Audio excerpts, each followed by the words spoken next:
जय हिंद भाइयों। तो एक कमेंट लगातार आसे जे दादा बांगलाय की परीक्षा होबे, हिंदीते परीक्षा है ना इंग्लिशे परीक्षा है। तो एक कथा क्लियारलि तोमरा जेने नाओ जे যখন 2022 সালের নোটিফিকেশান মানে যারা 2023-এ জয়েনিং করেছে, মানে আমার ব্যাচটা, আমি 2023-এ জব করেছিলাম, মানে জয়েনিং করেছিলাম।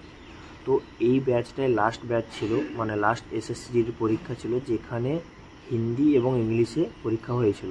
তার পরের বার থেকে হিন্দি ইংলিশ সহ 13টি লোকাল ল্যাঙ্গুয়েজ, মানে 13টি লোকাল ল্যাঙ্গুয়েজ যেমন মারাঠা, বাংলা, ঠিক আছে, ওড়িয়া, এইরকম 13টি লোকাল ল্যাঙ্গুয়েজ নিয়ে পরীক্ষা হয়। মানে তুমি হিন্দি ইংলিশ ছাড়াও তুমি বাংলাতে পরীক্ষা দিতে পারবে, ঠিক আছে। এবারে তোমাকে কম্পিউটার পরীক্ষা দিতে হবে, আর কম্পিউটার সিলেক্ট করার জন্য কীভাবে কী করতে হবে সেটা আমি একটা ভিডিও বানিয়ে তোমাদেরকে জানিয়ে দেবো। তো দেখা হচ্ছে নেক্সট ভিডিওতে। জয় হিন্দ, জয় ভারত।